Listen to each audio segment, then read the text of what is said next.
Hey there, how's everybody doing? What's up, JR? Thanks for jumping in at the very beginning. Gus Wagner here from the Rocket Group, as you can see. We're going to be talking about the 31 days of LinkedIn again. We've got a new topic going on. Today we're going to be talking about how you should be paying attention, always be paying attention to LinkedIn.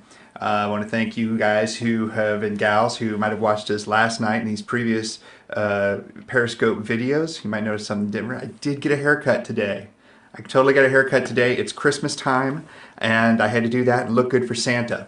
So with that being said, let's jump into some LinkedIn conversation. Again, you can find all of this content, all of these 31 days of LinkedIn pieces of content on rocketgroupllc.com. Just search for either hashtag 31 days of LinkedIn or the Rocket Group. rocketgroupllc.com is the website. So I also changed the background, switched things up in the room, giving you guys different looks.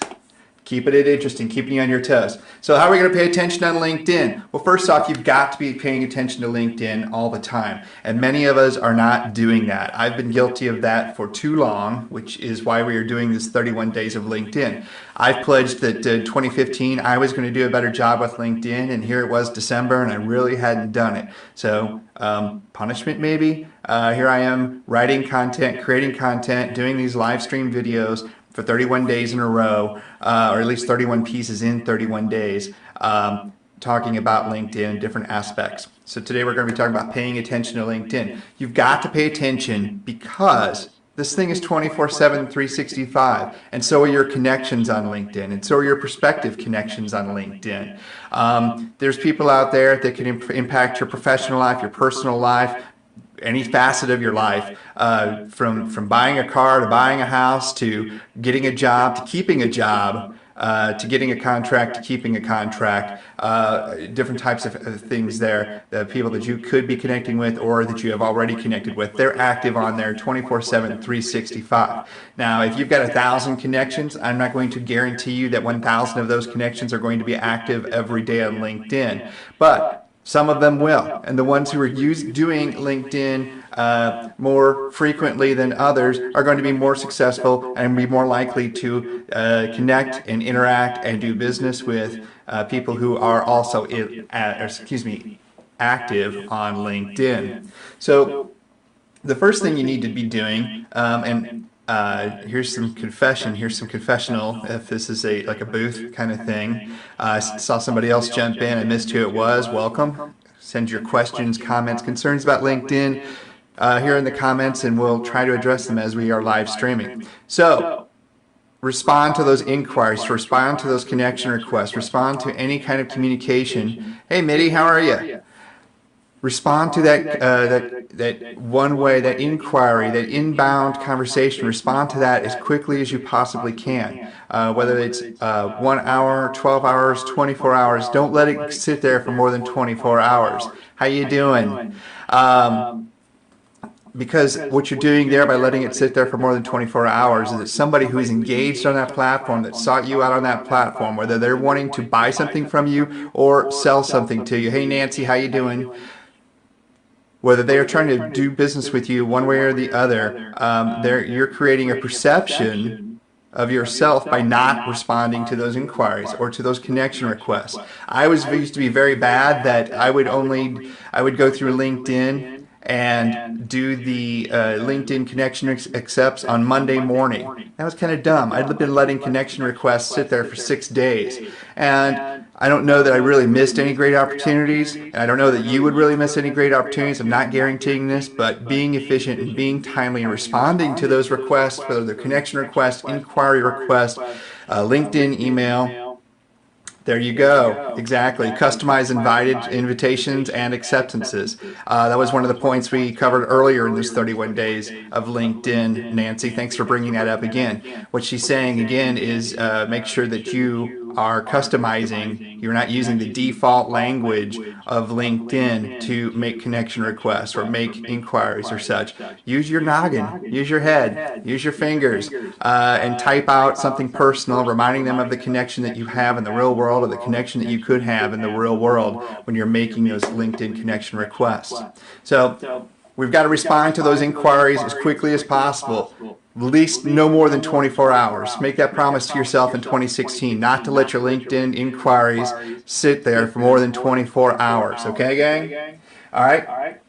Another thing that you need to do quickly on LinkedIn is if you've got any kind of news, good news, bad news, indifferent news regarding yourself, your company, your stock ticker, whatever's going on professionally with you, report that first. Get that news out there. I was reminded of this. I just saw somebody in one of our local groups here who unfortunately, due to downsizing, lost his job here right before the holidays. It seems to be going around a lot these days, or at least in the communication and marketing world that I live in. And unfortunately, he lost his placement. So he put a posting out there onto our local geographic-centric LinkedIn group and explained this bad news, and he had 2 people respond to him within an hour of his original post. I believe, might have been a couple more hours, with potential opportunities for him. So he reported his own bad news first, instead of sitting there and letting those bad feelings get you when the bad news happens to you. He put that bad news out there, and good news came from it. Again, no guarantees that's going to happen to you, but it could happen to you. Again, if you've got bad news about your company, whether you're the company making the layoffs, you need to announce that news as soon as possible. The longer you wait to report your own good news, bad news, indifferent news, somebody else is going to frame that story for you and get it out there into whatever kinds of media they might be in control of, and influence people in your community, in your industry, and so forth. So if you're having layoffs here in December, what's the easy story to tell about your company? Oh, you're having a bad year. You had a bad year. You can't afford to carry all the people that you had, so you're having 1 layoff, 5 layoffs, 500 layoffs. It's the end of the calendar year. It's the end of the accounting year for many operations. That's just the way things happen. But if you don't get down there and report that bad news first, or that good news first, or that indifferent news first, somebody else will do it for you. So be quick on LinkedIn to do such things. Another thing is that you should be looking at your timeline, your news feed, as you're familiar with it from Facebook, your front page of LinkedIn, where everybody else is making their posts and sharing their Pulse publishings and such, where you see all that activity.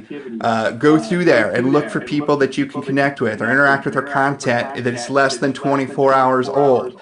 The algorithm powering the LinkedIn timeline is much different from the other platforms that are out there. It's heavily weighted towards interaction. It's heavily weighted towards common interest and such. It's kind of just really random. There's a lot of randomness to it.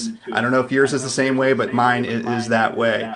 A lot of randomness in that LinkedIn timeline. So look for things. I just scrolled before I did this, testing this before I said it, and found after 3 scrolls, and this never happens, that there were posts in there that were less than 12 hours old. There were posts in there that were more than 24 hours old. There were posts in there that were just a couple hours old. And we went and interacted with a couple that were less than 24 hours, got some feedback from those folks, etc. So look for content that's still fresh and interact with it.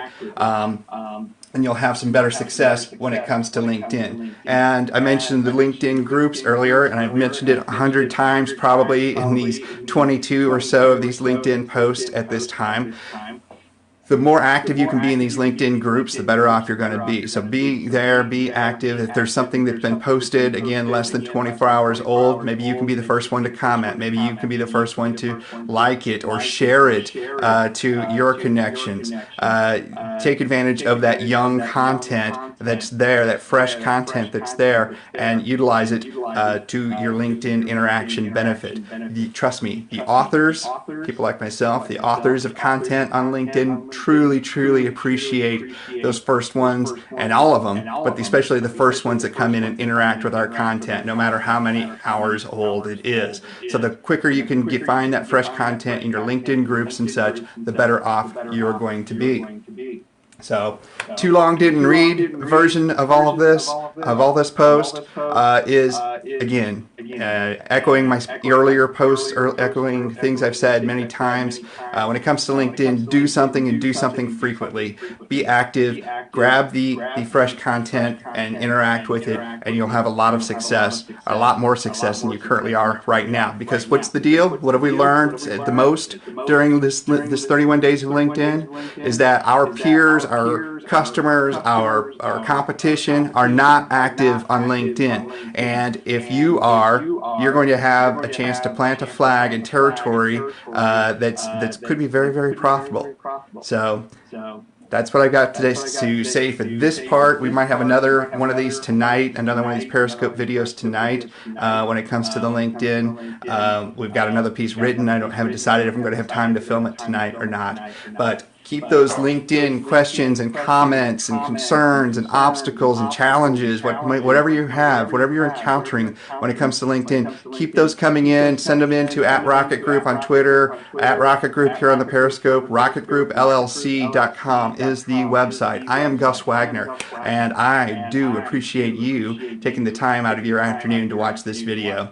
And for those of you, be sure and subscribe on the Periscope, 1, and 2, if you're watching this on the YouTube recap, there's a subscription button there as well. Hit the little Rocket Group logo in the corner of the screen. We sure would appreciate that subscription if you've made it this long into this video. So thanks a lot, gang. We'll catch you soon in the next installment of the hashtag 31 Days of LinkedIn. Talk to you soon.